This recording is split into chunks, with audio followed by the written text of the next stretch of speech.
another episode of the Daniel Greenland YouTube channel. Today, we're playing video games. We're going to dive deep, or as deep as we can, probably actually just surface level on first-person shooters.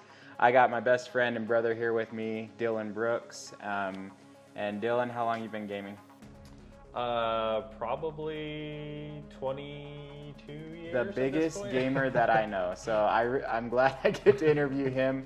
We're going to do the interview while we're playing a little bit of Halo Infinite. I am not sponsored by them at all. No affiliate links or anything, but we just like playing first-person shooters. So let's just get right into it.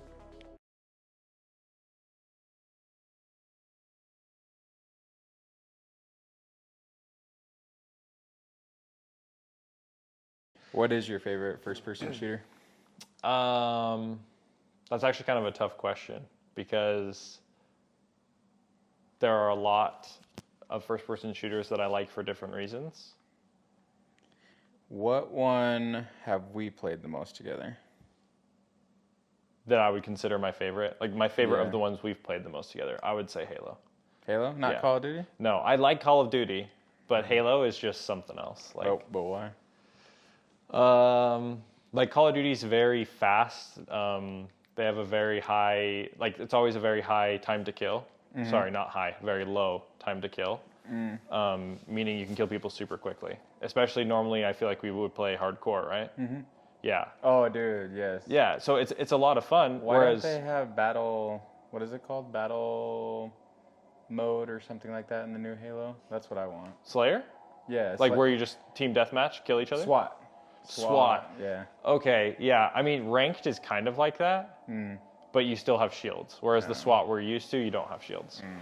But so that's one thing I like about Halo is the low time to kill. Like everyone's bullet sponges. They like won't die, which I like sometimes.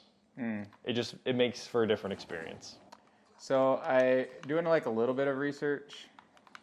I found out that like first-person shooters started off in they started like getting really big in the 80s on PC, but like the first-person view game was like in the 1970s.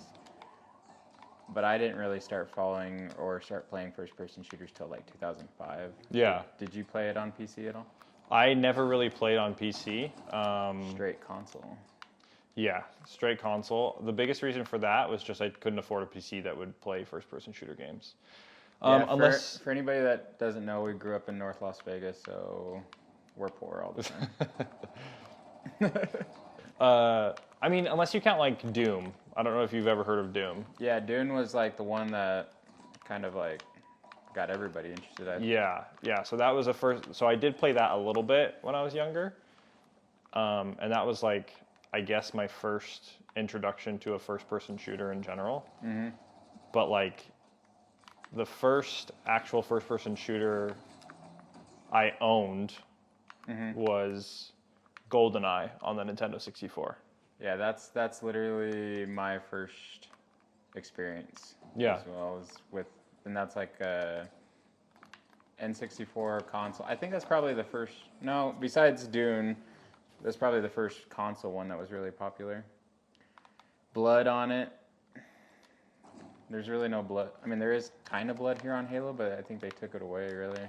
Didn't they used to have more blood? A little bit, yeah. Yeah, I think GoldenEye is probably, I mean, if we're talking old school, yeah, that's like the only one I can say that I really enjoyed. Yeah. We're not talking super modern. Yeah, but I would say the main one that really got me into first-person shooters would be Halo. Yeah. And the reason why is I feel like, excluding like 007, like GoldenEye on the 64, it was really the first successful console first-person shooter that kind of changed the way people thought. And I'm just speaking from a casual standpoint. I don't know how accurate this is, but you're speaking from an Xbox fan standpoint. Yes, yes, that is true. That is very true. But it was the first successful console shooter, and that what made people believe, oh, hey, shooters can work on consoles. Yeah, no, for sure. And that's what changed the game. And so, like, that's really what got me playing first-person shooters was Halo. But that's why I say it's difficult to say, is it my favorite first-person shooter? Because there are other first-person shooters that I think have a better story in some ways. So it really just depends. Like COD? No, I was saying, talking about stories, it seems like, yeah, Call of Duty, all they had for a long time was World War II, World War II, Yeah. World War II. Yeah. But Halo followed what kind of story? I don't even know. I'd never really played the campaigns. I've only played multiplayer. Oh, really? Yeah, no, I don't think I've ever done a Halo campaign. So the basic overarching story, and spoilers for anyone who hasn't played Halo 1, even though it's been out for an eternity,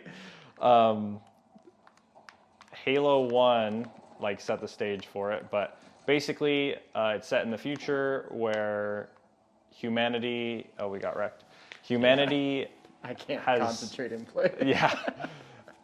Humanity has discovered, like they've branched out into the galaxies and far and beyond into space. And they've encountered this religiously fanatic group of aliens called the Covenant. And they go by the Covenant because they're multiple different races. There's what you have the elites, you have the grunts, like all these different types. I'm starting to like remember this. Yes, yeah. exactly. And so their like religious belief is that you have to go to the halo, which is this ring in space that was artificially created, but it's almost like a planet. And they're... I sucked. Nah, you did fine. We're trying to talk and play at the same time. But what they think is they will be granted salvation if they're able to activate the halo rings. And throughout the first game, the Master Chief is the main character, the one you always see in the armor. So his name's also John, as I told you. I called him the green guy. Yeah. That's wrong. Very. So what he discovers is that if you activate the halo rings, or so I say rings, in the original one you only think there's one, and then you come to find out there's actually a halo array. And so what happens is when you activate it, it'll explode until it hits the next halo and cause a chain reaction, and they'll all be like blow up in a row and wipe out all sentient life in the galaxy. And that's in Halo 1? That's in Halo 1. And it's like expounded from there? Yeah, and then it continues to evolve from there. Yeah, so basically the first Halo is you just stop them from activating that one Halo, and then you find out there's more, and you try to go stop them from activating the other ones as well. I think people who are really into video games probably like that in the casual, or love that in the casual like player like me. That's why I love Call of Duty so much. It's not so much really a story. Yeah. I think Bioshock's another one where it follows a really big storyline. Yes, I'm pleased you brought that up. That I might say is my favorite first-person shooter story-wise. Oh, I got it out of you. Yes. Like, Bioshock is amazing. The story was fantastic. It was written so well. It was a joy to play. It was a lot of fun. But yeah. Yeah, I remember you playing a lot of Bioshock, so that's good. Yeah. Oh, shoot, I'm getting... But I still, like, Halo holds a special nostalgic place in my heart, you know? Do you think that, because a lot of people, and I say a lot of people, but get wrecked. You demolished him, you just casually ran up and murdered him. A lot of people, i.e. parents, politicians, they say that video games is, the cause of all these mass shootings, the cause of this and that. Do you buy into that at all? Have you ever felt the urge to shoot somebody in real life? No, I haven't. No, I disagree with that wholeheartedly. I think it's an easy cop-out, I would say.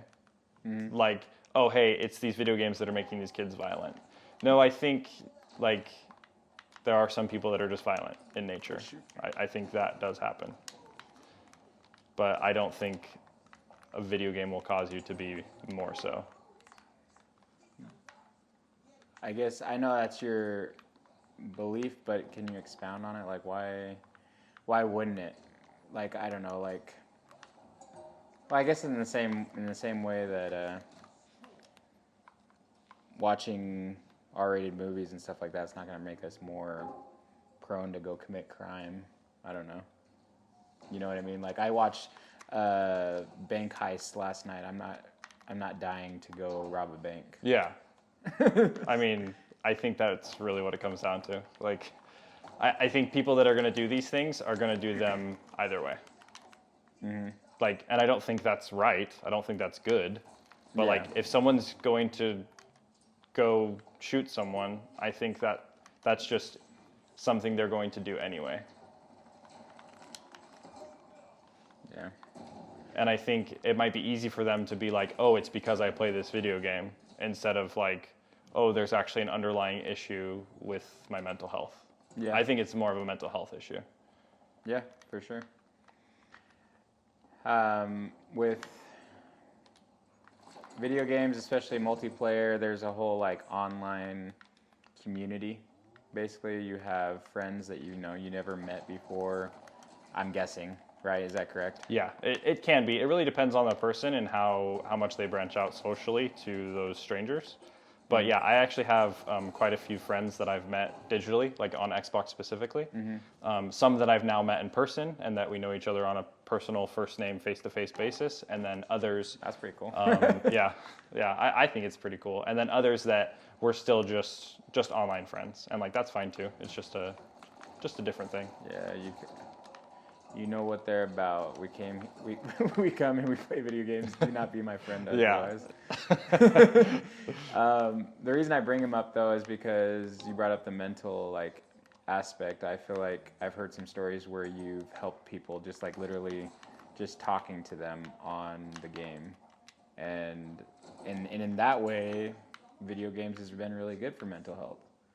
Like some people, it's not their only friends, but it is a friend that they can talk to on the headset and get to know. And yeah, is there a particular story that sticks out when I say you've helped someone mentally? I mean, I guess there's specific people that probably come to mind. Mm-hmm. And it's not necessarily that like, oh, I helped them and I was so great, but just like I was just their friend and that's what they needed at the time. Mm-hmm. Like he's probably my best friend right now. I've actually never even met him in person, but we're super close. We text and talk all the time. Really good friends. And he, unfortunately, just because of a lot of like mental health issues and physical health issues, he doesn't like have the opportunity to like go outside, and he like can't work right now and things like that. But we're able to talk, and I mean, I like to think, I hope that helps, being his friend. And it's not something out of pity, obviously. We're just really good friends. Yeah. So it's... Get to help and be friends and kill people. Yeah. Virtually. Yeah. Virtually. Yeah, it's an opportunity to, like, relax. It's surprisingly relaxing. Like, yeah, we can get a little, like, bent out of shape or ragey, at the game. But it still is, like, unwinding the actual real stresses of life. Yeah. It's a little bit of an escape, yeah. What, let me just kill this guy real quick. Or get killed. That was embarrassing. I had a line of questioning I wanted to ask, but, I was going to say, do you think that, first-person shooters have been around since the 70s, 80s? Yeah. Do you think we'll ever get tired of shooting people? Like, I think, as a whole, as a society as a whole, no, I don't think so. They're never going away. No, I don't think they'll ever go away. I think some people will get tired of them and not want to do it anymore.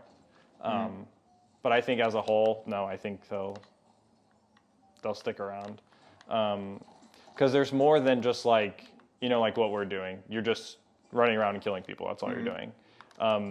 Like there's more like the Bioshocks and other stuff like that where it's like so heavily story based. the fact that it's a first-person shooter is kind of secondary.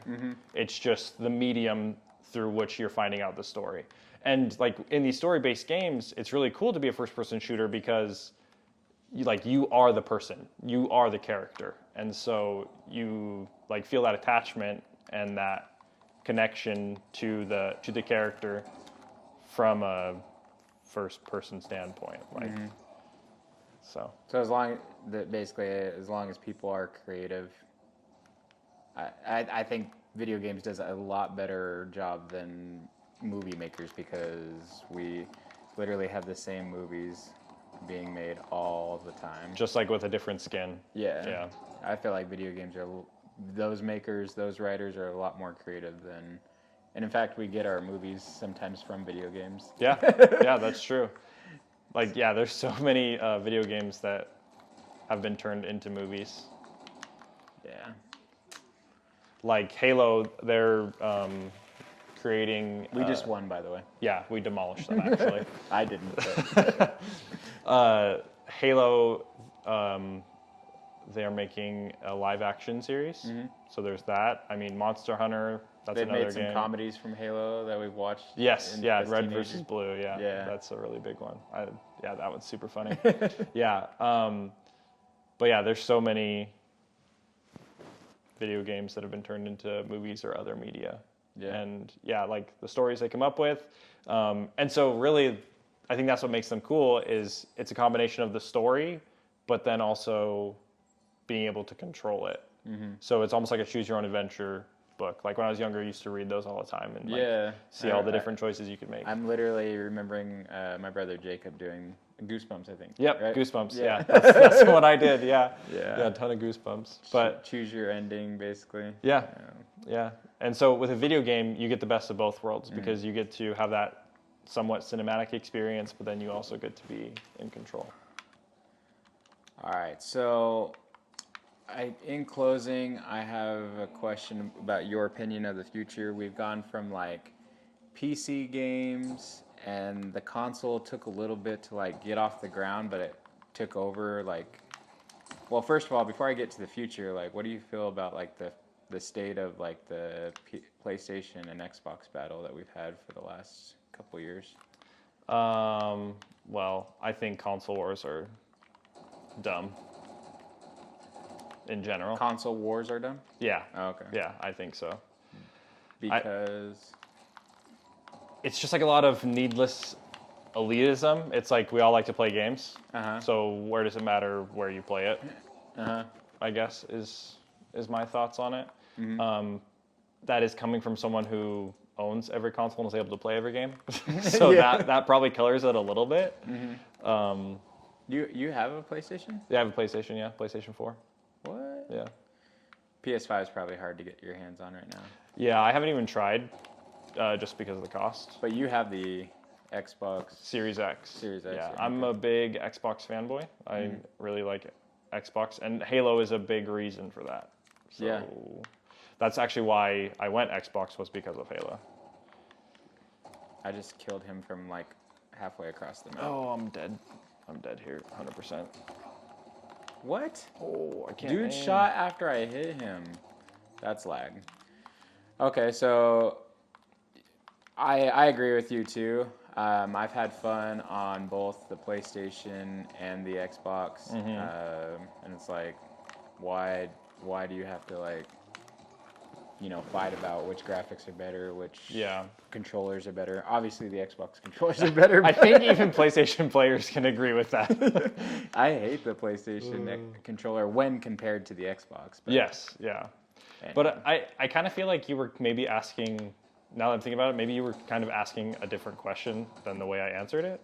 Oh, that's okay. Because, Go ahead.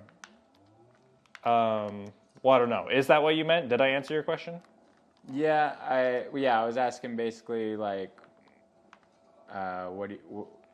well, yes and no. I was also kind of like asking a question about oh my gosh, I hit him. Okay.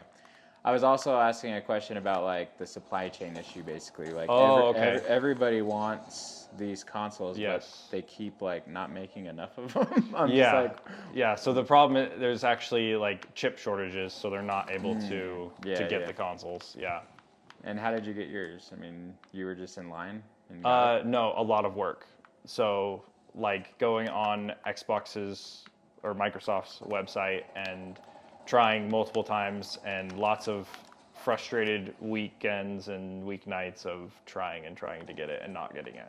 Dude, And then just getting lucky one time.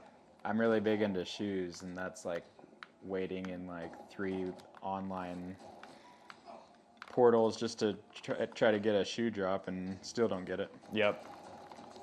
So that's basically how it was. Is I would just be follow these different double kill. Nice.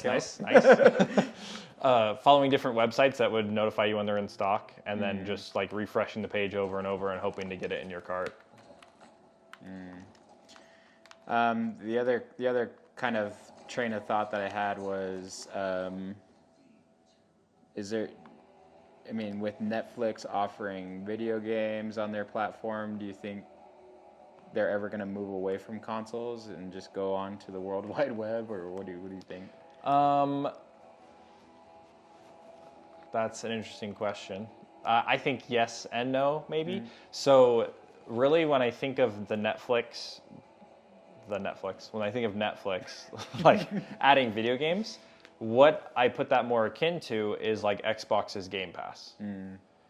Because you can even stream those games now, some of them. So you don't even need to install them. You can just what you're stream saying, them. we're already there. We're already streaming. Yeah, we're already there. We're already doing what you're talking about. But really, it's just like, where is the value, I guess? Because like I feel like the Netflix video games are going to be like mobile games, like not really like intense, like a Halo Infinite campaign. But I don't know. What about metaverse? You know, like virtual reality, like actual first-person shooters. So I'm not a fan of VR personally. Me neither. No, honestly, I won't say that. There was a game that I thought was pretty fun that my brother-in-law had, but other than that, I get motion sick. So. Yeah, I do too. Yeah, I think it's more gimmicky than anything else personally. Like, and I think you see that when you look at like the Nintendo Wii, super popular, but like we've gone back to no motion controls. Yeah, that's what we always go back to. We tried. Yes, like, and it was fun. There are some fun things, but it's very gimmicky. What people want is they want a mouse and keyboard, point and click. Like that's what they want, or you know, a controller. They're 2 thumbsticks and their buttons, and I think that's mostly what people want. I mean, we'll see in the future, but yeah. Yeah, that's basically all the questions I had. Cool. We could just keep playing. Yeah, I'm down.